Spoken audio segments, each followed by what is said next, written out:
Millions of people struggle daily with what we call ADHD. It creates immense friction in classrooms, workplaces, and relationships. Yet from a purely biological standpoint, it presents a fascinating mystery. Despite the suffering it causes, it hasn't disappeared from the human gene pool. This graph models the evolutionary fitness of a vigilant ADHD-like trait. If purely a genetic flaw, natural selection would have erased it.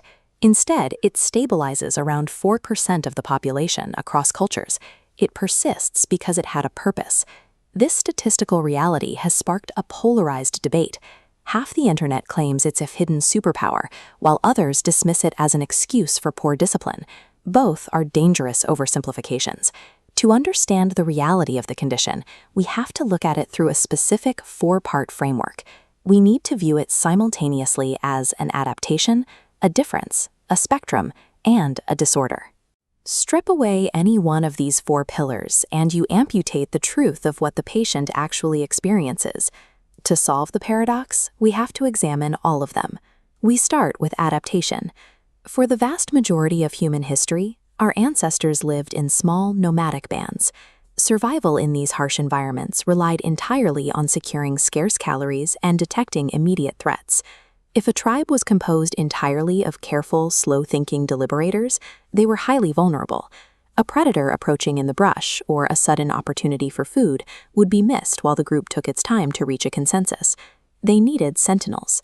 About 3 to 5% of the population possessed a specific neurobiological profile: a low threshold for stimuli, high risk tolerance, a constant search for novelty, and the willingness to act instantly on ambiguous clues. What modern medicine observes as clinical impulsivity and distraction was originally a life-saving biological reflex. The sentinel absorbed the risk so the rest of the tribe could survive. Then came industrialization. Society traded the open savanna for the assembly line, replacing varied, physical challenges with rigid, time-disciplined compliance and sustained attention on singular tasks. Look at these 2 heat maps comparing the exact same genetic trait in 2 different environments. This is evolutionary mismatch.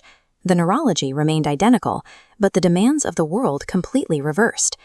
A brain optimized to scan the horizon for sudden movement is severely penalized when forced to stare at a spreadsheet for 8 straight hours. But this difference is complex. The ADHD brain routinely covers wider semantic distances, connecting remote ideas and recognizing patterns that a highly linear thinker will often miss entirely. This creates a phenomenon known as dual exceptionality. Highly intelligent or creative individuals often leverage their capacity for intense hyperfocus, channeling it into massive bursts of divergent thinking and professional output. They produce brilliant work, but that output relies on a jagged, unpredictable rhythm of extreme engagement followed by total disengagement. It is a biological tempo that clashes entirely with a predictable 9-to-5 world. Living on this spectrum exacts a heavy psychological toll. Highly capable individuals often spend decades masking their symptoms, forcing themselves to mimic neurotypical behavior to meet professional and social expectations.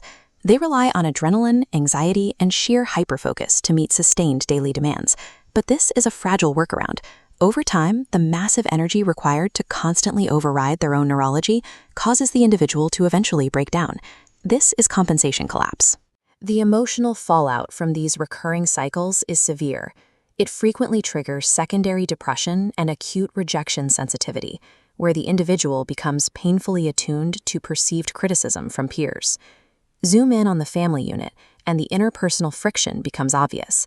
An undiagnosed individual frequently absorbs the role of the black sheep, their inconsistent behavior generating deep misunderstandings with parents or partners. The cumulative weight of these social frictions and repeated invisible failures damages the individual's lifelong self-concept. Because of this severe internal suffering and measurable functional impairment, ADHD must be classified and treated as a legitimate clinical disorder. The pain is real, and it requires medical intervention. Modern diagnosis requires a rigorous triad. First, the anamnesis, or clinical history, tracking behavioral patterns over a lifetime. Second, psychometric testing, comparing against population norms. Third, an EEG biomarker, measuring brainwaves for biological corroboration. When these 3 align, the diagnosis is exceptionally secure. This leads to a targeted approach to medication. The goal is not to kill the ancient sentinel or to suppress the dual exceptional creator. The goal is simply to relieve the agony of the evolutionary mismatch. Proper, multi-layered treatment stabilizes the brain's rhythm. It takes episodic, unreliable brilliance and makes it consistently available, giving the individual the power to direct their hyperfocus at will and finally thrive in the modern world.